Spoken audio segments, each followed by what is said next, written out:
Hello साथियों, मैं हूं प्रदीप गुप्ता और आपका इस क्लास में स्वागत है।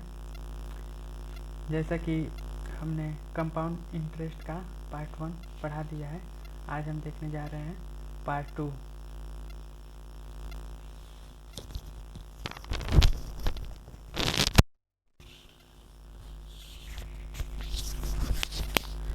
पार्ट 2 है, बोल रहा है इसमें का 5 नंबर क्वेश्चन तक हो गया था, 6 से देखना था। देखिए, बोल रहा है 2 साल के CI तथा SI का अंतर तथा 3 साल के CI तथा SI के अंतर का अनुपात कितना है। 12 संबंध 39 है, तो वार्षिक ब्याज की दर ज्ञात कीजिए। ठीक है, तो देख लेंगे इसमें का। देखिए, पहले 2 साल के CI और SI का अंतर कितना होता है, उसके बाद से 3 साल के CI SI का अंतर। देखिए, यहाँ पे होता है 2 साल के CI SI का अंतर तथा 3 साल के CI SI का अंतर का अनुपात होता है। यहाँ पे लिखिए, 6 नंबर क्वेश्चन है। 2 साल के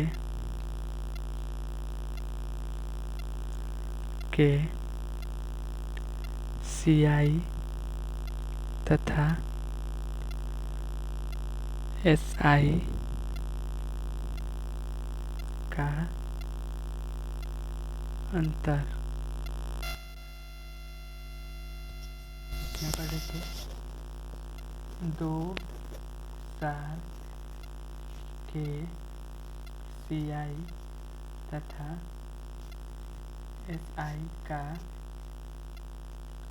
2 साल के CI तथा SI का तथा 3 साल के CI तथा SI का अनुपात होता है D अनुपात 3D प्लस D। ये होता है जो कि प्रश्न में दे दिया है। इसका मान है ये जो D है ना, 2 साल के CI SI का है।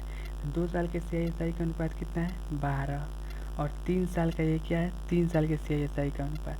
तो इतना दिया है, कितना, 39 दिया है। ठीक है, इस पूरे का मान 39 दिया है। तो एक बात बताइए, 12 D का मान कितना है, 12 है ना, तो यहाँ पे लिख दीजिए 12। ठीक है, अनुपात। अब देखिए, 12 के यहाँ पे 3D दिया है ना, तो यहाँ पे देखेंगे तो 12 गुणे, अब देखिए यहाँ पे 3 है तो 3 लिख लेंगे। यहाँ पे देखिए गुणा है ना, D की जगह पे कितने रखेंगे, 12 हो जाएगा, प्लस ये D हो जाएगा। ठीक है, इस पूरे का मान कितना था, 39 था। तो देखिए 12 से कितना होता है, 36 होता है, 36 होता है। अब देखिए 39 में से 36 घटा देंगे, 39 में से 36 घटा देंगे तो बचेगा कितना, 3। तो यानी कि D का मान कितना आ जाएगा, यहाँ पे 3 आ जाएगा। ठीक है, देखिए 2 साल के CI तथा SI का तथा 3 साल के CI तथा SI का अनुपात D संबंध 3D प्लस D होता है।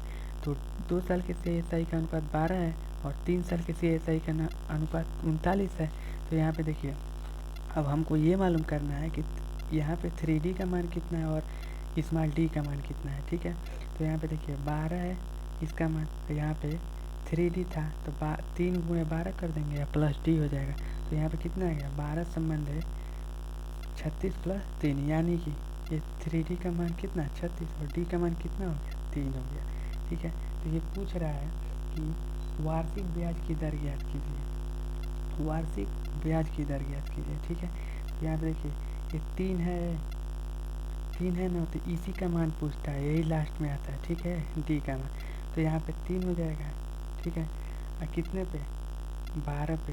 ठीक है, गुणे 100 कर देंगे। ठीक है, ये कितना, 3 एक कने 3 है, 3 चौको 12, 4 से इसको काटेंगे तो कितना रिजल्ट देगा हमारा, 25% आ जाएगा। ये हमारा राइट आंसर हो जाएगा। ठीक है, तो कितना हो जाएगा, 2 साल के CI तथा 3 साल के CI SI का अंतर कितना आ जाएगा हमारा, 25% आ जाएगा। यानी कि रेट आगे कितना, रेट कितना लगा था, यानी कि 25% लगा था।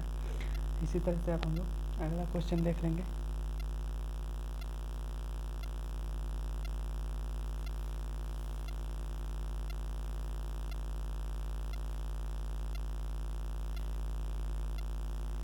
देखिए अगला क्वेश्चन दिया है, अर्धवार्षिक रूप से संयोजित 10,000 रुपये का 20% वार्षिक दर से 1/1/2 वर्ष का CI क्या होगा। ठीक है, यहाँ पे दे दिया है P बराबर 10,000 रुपये और यहाँ पे दे दिया R बराबर कितना 20% और T बराबर दे दिया है 1/1/2 वर्ष दे दिया है। हमसे पूछ रहा है CI कितना होगा, CI यानी कि चक्रवृद्धि ब्याज कितना होगा। ठीक है, तो हम सबसे पहले इसमें देखेंगे हमारा रेट कितना है। रेट कितना है 20%। यहाँ पे देखिए रेट कितना है 20% और 20% का फ्रैक्शन वैल्यू क्या होता है 20/100 काटेंगे तो कितना आ जाएगा 1/5, यानी कि हमारा मूलधन कितना है 5 है और उस पर 1 बढ़ रहा है तो हमारा कितना हो गया यहाँ पे 5 से कितना होगा 1 बढ़ जाएगा तो कितना होगा 6/5 हो जाएगा। ठीक है यहाँ पे, लेकिन यहाँ पे देखिए एक चीज़ यहाँ पे मिस्टेक हो रहा है। यहाँ पे T बराबर कितना दिया है, T बराबर दिया है 2/1/2 वर्ष, यानी कि 2 1 2 1 3/2 यानी कि 3/2 वर्ष। ठीक है, इसका मतलब होता है कि 1.5 वर्ष। इसका मतलब कितना होगा 1.5 वर्ष। 1/1/2 वर्ष का मतलब होता है 1.5 वर्ष। और ये दर किस पे लगाया है, यहाँ पे देखिए रेट कितना 20% वार्षिक, यहाँ पे देखिए अर्धवार्षिक रूप से लगा है। ये कितना है अर्धवार्षिक, तो यहाँ पे लिखना पड़ेगा कितना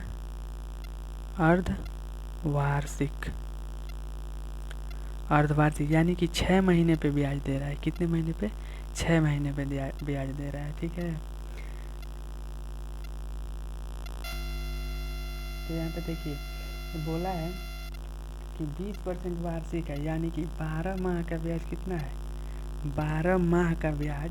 एक साल में 12 होते हैं माह, तो 12 माह का ब्याज कितना है 20% है। तो हमको 6 माह का ब्याज निकालना है। 6 माह का ब्याज कितना होगा, मान लीजिए X% होगा। ऐसे कर लीजिए, ऐसे कर लीजिए। देखिए माह से माह कट जाएगा, 6 दूना कितना होता है 12 और 2 से काटेंगे 10, यानी कि 6 महीने पर जब हम ब्याज देंगे तो हमारा रेट कितना लगेगा 10% लगेगा। इतना समझ में आ गया। अब आगे देखिए, और इसका मतलब कितना होता है, इसको महीना में जब चेंज करेंगे तो यहाँ पे 12 से गुणा कर देंगे तो 2 छक्के 12, यानी कि कितना महीना आ गया हमारा 18 माह। यहाँ पे आ गया 18 माह। और ये बोल रहा है अर्धवार्षिक रूप से दे रहा है 6 माह पे दे रहा है। ठीक है, तो देखिए यहाँ पर रेट कितना आ गया हमारा, यहाँ पर रेट 10% आया। 10% का फ्रैक्शन कितना होता है 1/10 और 10 से 1 बढ़ जाएगा कितना होगा 11/10। 3 बार 6 महीने पे 3 बार दे रहा है तो यहाँ पे पावर कितना कर देंगे 3 कर देंगे। ठीक है, यहाँ पे 18 माह 6 माह पे देगा तो 6 3 18, तो यहाँ पे पावर 3 कर देंगे। ठीक है, अब देखिए यहाँ पे P और A, मूलधन हमारे कितना है 10 था 11 हो गया, 1 वर्ष का हो गया। अब दूसरे वर्ष का देखेंगे 10 था और 11 हो गया। ये 3 बार दिया है ना, तो 3 बार लिखना पड़ेगा। तो 10 था तीसरे वर्ष 11 हो गया। अब देखिए इसको हम लोग ऐसे कर लेंगे। ठीक है, अब देखिए 10 × 10 × 10, इन तीनों का गुणा करेंगे कितना होगा 1000 होगा। इसका गुणा करेंगे 1331 होगा। यहाँ पे 1000 की वैल्यू कितना दिया है मूलधन, ये मूलधन है ना, तो 1000 की वैल्यू कितना दिया है, यहाँ पे देखिए ये मूलधन है, तो 1000 की वैल्यू कितना दिया है 10,000 रुपये। ठीक है, तो जब काटेंगे तो 3 0 से 3 0 कट जाएगा, यानी कि ऐसे 10,000 बट्टा 1000, यहाँ पे 3 0 कट जाएगा, यानी कि 1000 यूनिट का मान 10,000 है तो 1 यूनिट का मान कितना होगा 10 होगा। तो यहाँ पे 10 से गुणा कर देंगे तो हमारा अमाउंट आ जाएगा। अमाउंट बराबर हो जाएगा 13,310 रुपये अमाउंट हो जाएगा। हमसे पूछ रहा है CI पूछ रहा है, तो यहाँ पे देखिए 1000 और इसका अंतर कितना है, इसका अंतर यहाँ पे देखिए हम लिख रहे हैं, इसका अंतर कितना है 331 है। और इसमें जब 10 से गुणा कर देंगे तो हमारा CI आ जाएगा 1310 रुपये, नहीं इतना आ जाएगा 310। तो हमारा CI कितना आ जाएगा 3310 रुपये। यही हमारा राइट आंसर हो जाएगा। ठीक है, उम्मीद है आप सभी को समझ में आ गया होगा। ठीक है, अब इसी तरह से हम लोग अगला क्वेश्चन देख लेंगे।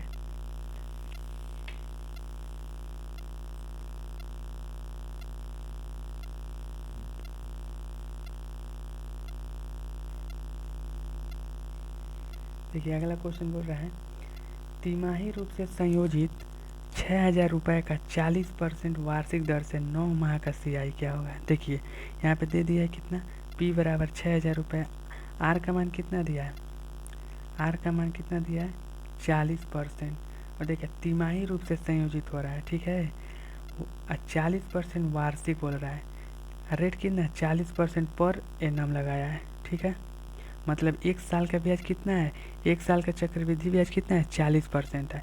लेकिन हमको देना कितना है, देना कैसे है 3 माह पे देना है। तो मान लीजिए 12 माह का ब्याज 40% है, तो 3 माह का ब्याज कितना होगा, मान लीजिए x रुपये होगा। ऐसे कर दीजिए ऐसे। अब देखिए 3 चौको कितना होता है 12, और 4 से इसको काटेंगे 10, तो x का इसमें गुणा करेंगे तो x हो जाएगा। x बराबर कितना आ गया हमारा 10% आ गया। हमको 3 माह पे 3 माह देना है, और t बराबर यहाँ पे कितना दे दिया, t बराबर दे दिया 9 माह। हमको 3 माह पे देना है, तो 3 तरीके 9, यानी कि 3 बार देना पड़ेगा। तो देखिए 10% का फ्रैक्शन वैल्यू कितना होता है 1/10। तो देखिए यहाँ पे हो जाएगा कितना, 10 से 1 बढ़ जाएगा, मूलधन 10 है 1 बढ़ जाएगा, तो 11/10 होगा। आप पावर 3 कर दीजिए, 3 बार देना है ना 3 माह पे, तो 3 बार कर दिया। ठीक है, अब यहाँ पे देखिए, यहाँ पे डायरेक्ट लिखिए P और यहाँ पे लिखिए अमाउंट। 1000 का मूलधन है ना, तो मूलधन के नीचे 1000 का घन लिखिए, और यहाँ पे 11 का घन लिख दीजिए क्यूब। तो 1000 का घन 1000 होता है, और 11 का क्यूब 1331 होता है। अब देखिए यहाँ पे दे दिया है मूलधन कितना है 600 रुपये, तो 1000 का मान कितना दिया है 6000 रुपये, तो 1 का मान कितना हो जाएगा 6, 1000 यूनिट का मान 6000, तो 1 यूनिट का मान 6 हो जाता है। तो पूछ रहा है इसमें CI कितना होगा, तो इसका और इसका अंतर कितना है 310 रुपया, 331 रुपया, और इसमें 10 से इसमें 6 से गुणा कर देंगे तो हो जाएगा 6 का 6 छत्तरी 18 के 88 लिख छत्तरी 18 1 19, 1986 रुपया हमारा राइट आंसर हो जाएगा। ठीक है, जो ऑप्शन नंबर C में दिया है। अब इसी तरह से हम लोग 9 नंबर क्वेश्चन देख लेंगे।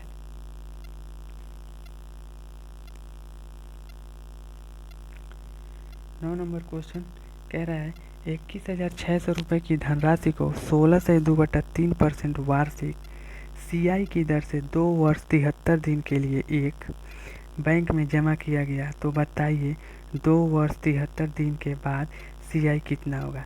देखिए इस क्वेश्चन को हम लिखाएंगे मास्टर मेथड से। ठीक है, देखिए P बराबर कितना दिया है, P बराबर दे दिया है 21,600 रुपये। ठीक है, और R बराबर कितना दिया है 16 से 2/3%, 16 से 2/3%, और T बराबर दे दिया है 2 वर्ष 73 डेज।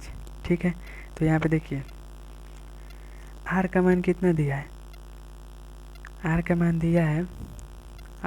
दिया है, इसको चेंज करेंगे 16 3 48 2 50 बट्टा कितना होगा 3, अब परसेंटेज के लिए 1/100 करेंगे, तो 50 दूना 100, यहाँ पे आ जाएगा 1/6।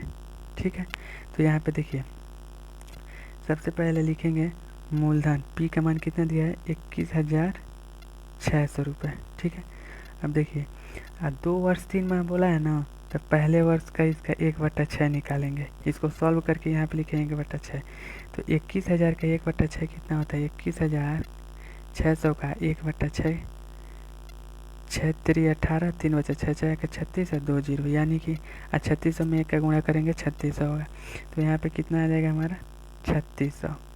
ठीक है, अब देखिए यहाँ पे निकालेंगे इसका 1/6, 3 साल 2 वर्ष 3 माह बोला है ना, तो 21,600 का 1/6 कितना होगा 3600। पहले वीडियो में बता चुके हैं कैसे ये सब होता है, सारा फार्मूला रूल सब लिखवाए हैं, आप लोग उसमें जाके देख लीजिएगा। अब देखिए तीसरे साल में 21,600 का 1/6 निकालेंगे तो कितना होगा 3600 रुपये। ठीक है, अब देखिए चक्रवृद्धि ब्याज में ब्याज पर भी ब्याज लगता है, ठीक है। तो इसका यहाँ पे 1/6 निकालेंगे, 1/6 निकालेंगे 3600 का, 3600 का 1/6 निकालेंगे तो कितना हो जाएगा 600 होगा। तो यहाँ पे लिखेंगे 600। अब देखिए इस पर इसका अब यहाँ पे निकालेंगे 1/6, तो यहाँ पे हो जाएगा कितना 600, ठीक है। अब इसका जो है इसका यहाँ पे निकालेंगे तो इसका 3600 का 1/6 कितना होगा 600 होगा। अब लास्ट वाले का यहाँ पे निकाल देंगे, ठीक है। तो 600 का 1/6 कितना होता है 100 रुपये, तो यहाँ पे लिख देंगे 100 रुपये, ठीक है। अब देखिए ये पहले साल का ब्याज है, पहले साल का ब्याज कितना आया है 3600 रुपये, और ये जो आया है ये दूसरे साल के ब्याज है, ठीक है। ये मतलब लाइन से 3600 प्लस ये 600 यहाँ पे लिख लीजिए। ये दूसरे साल का, ये पहले साल का है, ठीक है, और ये दूसरे साल का है, ठीक है। और तीसरे साल के यहाँ पे देख लीजिए, यहाँ पे तीसरे साल का कितना दिया है 3600, ये जोड़िए 0 हो जाएगा, 0 हो जाएगा। और 6 6 12 6 3 18 1 19 के 9 हासिल एक यहाँ पे 4 हो जाएगा, ठीक है।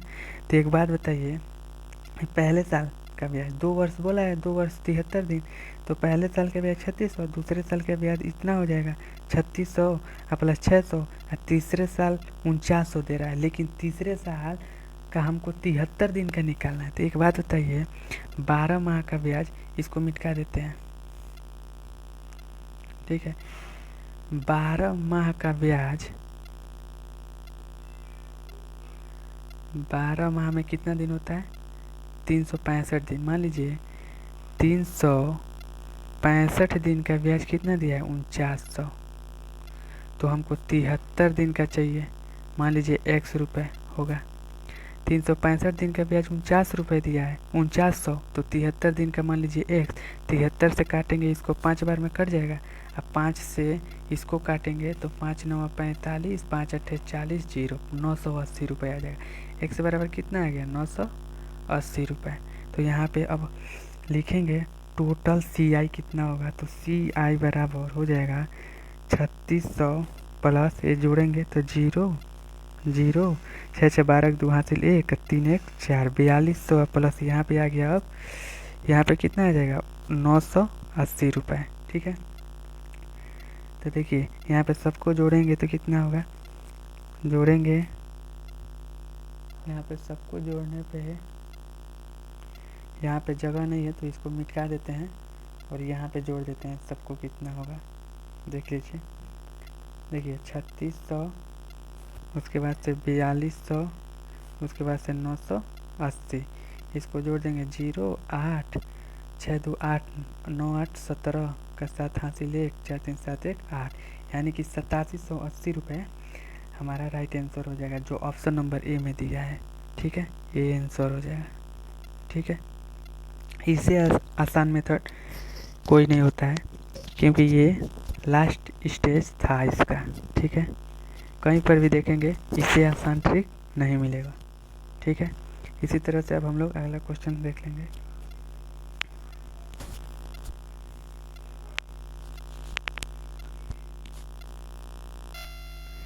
देखिए अगला क्वेश्चन कह रहा है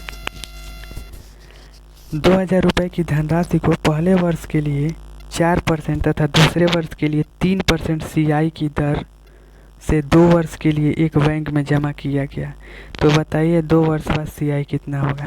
मान लीजिए यहाँ पे देखिए P दे दिया है, P बराबर कितना दे दिया है 2000 रुपये, ठीक है। और पहले वर्ष के लिए, पहले वर्ष का ब्याज कितना दिया है, पहले वर्ष का रेट दिया है कितना 4%, और यहाँ पे देखिए दूसरे वर्ष का रेट कितना दिया है 3%। CI चक्रवृद्धि ब्याज की दर से 2 वर्ष के लिए, पहले वर्ष का ब्याज 4% और दूसरे वर्ष का ब्याज 3%, और T बराबर दे दिया कितना 2 वर्ष, 2 वर्ष। तो CI कितना होगा, यहाँ पे देखिए P बराबर कितना दिया है 2000 रुपये। इसको भी मास्टर मेथड से करते हैं। पहले साल का ब्याज कितना है 4% और दूसरे साल का कितना है 3%। तो देखिए 2000 का 4% कितना होगा, 2000 का 4%, 4/100, 0 से 0 कट जाएगा, 20 चौको 80 रुपये हो जाएगा, ठीक है। और 2000 का 3% देखिए, 2000 का 3% 20 60 हो जाएगा, ठीक है। अब इस पे निकालेंगे 80 का 3%, 80 का 3% कितना होता है, 80 का 3% कितना होगा, 0 से 0 कट जाएगा, ठीक है। और 8 तरीके 24 बट्टा 10, एक 0 है बट्टे में, 10 यहाँ पे लगा देंगे, 2.4 आ जाएगा। तो यहाँ पे कितना आ गया 2.4, ठीक है। तो अब इसको जोड़ेंगे तो देखिए हमारा ब्याज कितना आ जाएगा, CI बराबर हो जाएगा 80 प्लस 60 प्लस 2.4। तो जोड़ेंगे तो 8 6 14 140 प्लस 2.4, तो जोड़ेंगे 142 कितना हो जाएगा 4, और यहाँ पे 0 लगा लीजिए, 142.40 हमारा CI, ये हमारा राइट आंसर हो जाएगा, ठीक है। इसी तरह से अब हम लोग 11 नंबर क्वेश्चन देख लेते हैं। यदि कोई धन 2 वर्ष में अपने आप का 2.25 गुना हो जाता है तो CI की वार्षिक दर से बताइए। देखिए कोई धन है, कोई धन मान लीजिए P है, ठीक है, उस CI की दर से कितना हो जाता है, कोई धन 2 वर्ष में, देखिए T बराबर कितना दे दिया है, T बराबर 2 ईयर्स दे दिया है, और CI की दर से 2.25। मान लीजिए यहाँ पे एक मूलधन क्या है 1 है, और CI की दर से चक्रवृद्धि ब्याज की दर से कितना गुना हो जाता है 2.25 गुना हो जाता है, 2.25 गुना हो जाता है, ठीक है। तो ये दशमलव हटाने के लिए दोनों तरफ 100 से गुणा करना पड़ेगा। तो इधर 100 से गुणा कर दिए, इधर 100 से गुणा कर देंगे, तो यहाँ पे कितना हो जाएगा 100 हो जाएगा, और यहाँ पे कितना होगा गुणा करेंगे तो 225 हो जाएगा, ठीक है। और T बराबर कितना दिया है 2 वर्ष दिया है, तो इसका रूट में करके यहाँ पे 2 लिख देंगे, ठीक है। 2 वर्ष, T बराबर 2 वर्ष दिया है ना, तो रूट में करके यहाँ पे 2 लिख देंगे, यानी कि अब 100 का वर्गमूल कितना होता है 10 होता है। 100 का वर्गमूल अगर कोई पूछेगा 10 का वर्ग कितना होता है तो आप लोग बताइएगा 100, और कोई पूछेगा 100 का वर्गमूल कितना होता है तो आप बताइएगा 10, ठीक है। तो यहाँ पे देखिए 100 का वर्गमूल कितना होता है 10 होता है, ठीक है। और 215 का वर्गमूल कितना होता है 15 होता है, मतलब 15 का स्क्वायर 225 होता है, 10 का स्क्वायर 100 होता है। तो देखिए 10 रुपये हमारा मूलधन था, 10 रुपये मूलधन था, कितना बढ़ के हो गया, 15 रुपये हो गया। तो कितना बढ़ा है 5 रुपये बढ़ा है, कितने पर बढ़ा है 10 पे बढ़ा है, और परसेंटेज में बदलने के लिए गुणा 100, 0 से 0 काट देंगे, और यहाँ पे 5 में 10 का गुणा करेंगे कितना होगा 50%, यानी कि हमारा CI की दर से रेट कितना लगा था, रेट बराबर हो जाएगा 50%, यही हमारा राइट आंसर हो जाएगा, ठीक है। इसी तरह से हम लोग अब अगला क्वेश्चन देख लेंगे।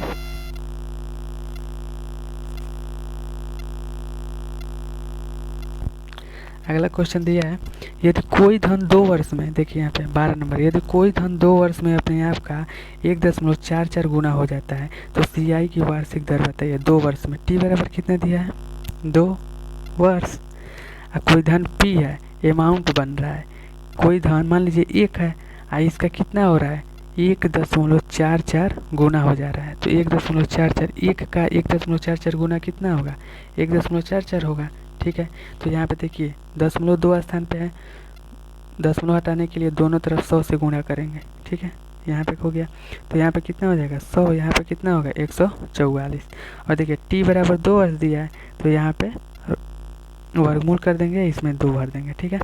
तो देखिए 100 का वर्गमूल कितना होता है 10 होता है, 144 का वर्गमूल कितना होता है 12 होता है। तो हमारा मूलधन कितना था 10 रुपये था, और यहाँ पे अमाउंट कितना हो गया 12। तो देखिए 10 से 12 होने में कितना रुपये बढ़ा 2 रुपये बढ़ा, कितने पर बढ़ा 10 पे बढ़ा। अब परसेंटेज में बदलने के लिए गुणे 100, यहाँ पे हो जाएगा R, और रेट निकाल रहे हैं तो 0 से 0 कर जाएगा, 10 में 2 का गुणा करेंगे कितना आ जाएगा 20%, ये हमारा CI की दर से, चक्रवृद्धि ब्याज की दर से रेट कितना लगा है 20%। ये हमारा राइट आंसर हो जाएगा। ठीक है, अब इसी तरह से हम लोग अगला क्वेश्चन देख लेंगे। अगला क्वेश्चन दिया है, अगला क्वेश्चन बोल रहा है कोई धन 7 वर्ष में अपने आप का CI की निश्चित दर से 2 गुना हो जाता है, तो बताइए अपने आप का 32 गुना वह कितने समय में होगा। देखिए कोई धन है, कोई धन 7 वर्ष में अपने आप का CI की निश्चित दर से 2 गुना हो जाता है। मान लीजिए कोई धन है, तो देखिए ऐसे क्वेश्चन निकालने के लिए सबसे आसान तरीका मैं बता रहा हूँ। देखिए 2 गुना हो रहा है ना, तो यानी कि 2 पे पावर 1 होने में कितना समय ले रहा है, 7 वर्ष का समय ले रहा है, 7 वर्ष का। ठीक है, 2 पे पावर है, 2 गुना का मतलब क्या होता है, 2 गुना का मतलब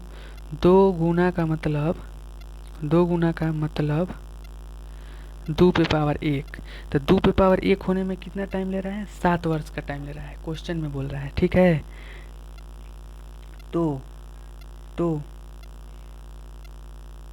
बताइए अपने आप का 32 गुना वह कितने समय में होगा। ठीक है, तो बोल रहा है 32 गुना। यहाँ पे देखिए एक बार समझाने के लिए बता रहे हैं। यहाँ पे मान लीजिए 2 गुना कितने वर्ष में हो रहा है, 7 वर्ष में हो रहा है, 7 वर्ष में हो रहा है। तो 2 गुना का मतलब क्या होता है, 2 गुना 7 वर्ष में हो रहा है, तो बोल रहा है 32 गुना कितने वर्ष में होगा। मान लीजिए यहाँ पे 32 गुना कितने वर्ष में होगा, एक क्वेश्चन बोल रहा है। 2 गुना होने में कितना टाइम लग रहा है, 7 वर्ष का, तो 32 गुना होने में कितना टाइम लगेगा, क्वेश्चन मार्क पूछ रहा है। तो देखिए 2 गुना का मतलब क्या होता है, 2 पे पावर 1 होने में इसको 7 वर्ष का टाइम लग रहा है। ठीक है, तो 32 को क्या लिख सकते हैं, 32 को लिख सकते हैं ऐसे, मैं डायरेक्ट लिख सकता हूँ इसको 2 पे पावर 5।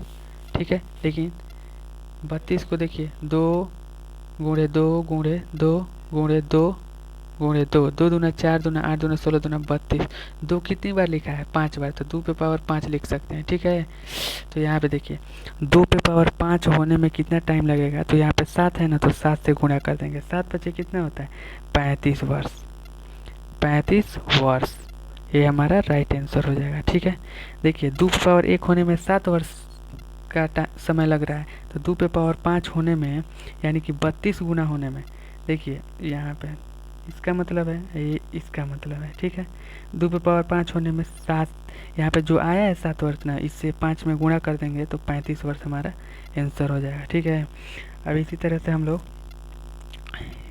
लास्ट क्वेश्चन कर लेते हैं आज का, 15 तक, ये लास्ट क्वेश्चन 15 है।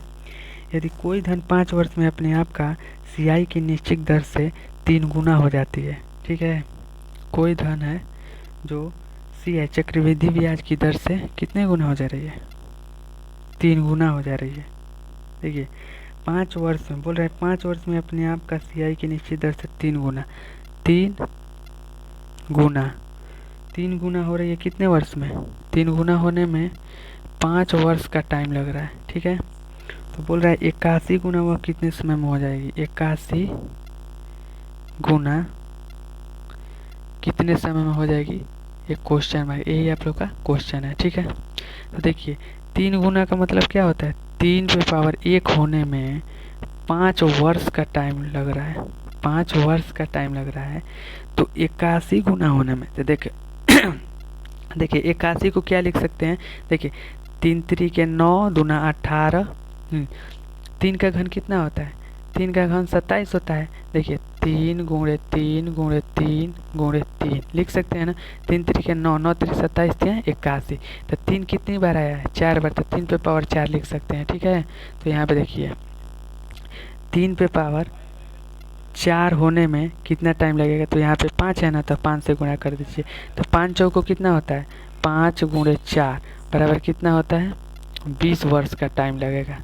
ठीक है, 20 वर्ष। देखिए 3 गुना होने में 5 वर्ष का टाइम लग रहा है, 3 गुना होने में कितने वर्ष का टाइम लग रहा है 5 वर्ष का टाइम लग रहा है, तो 81 गुना होने में कितना वर्ष का टाइम लगेगा हमें मालूम नहीं है। ठीक है, तो यहाँ पे देखिए इसको सॉल्व किए हैं, तो 3 गुना का मतलब होता है 3 पे पावर 1 होने में 5 वर्ष का टाइम लग रहा है, तो 81 को क्या लिख सकते हैं, 3 पे पावर 4, तो 3 पे पावर 4 होने में पाँच जो यहाँ पे आया है ना, 5 से गुणा कर देंगे तो कितना आ जाएगा, 5 चौको को 20, यानी कि 20 वर्ष हमारा क्या हो जाएगा, राइट आंसर हो जाएगा। ठीक है, यही आप लोग का राइट आंसर हो जाएगा। ठीक है, आप लोग इसको अच्छे से देख लीजिएगा, ये बहुत ही इम्पोर्टेंट चैप्टर है और ये मैं इसमें बेसिक से हाई लेवल तक पढ़ाऊँगा। ठीक है, चलिए आज के लिए इतना ही। Thank you.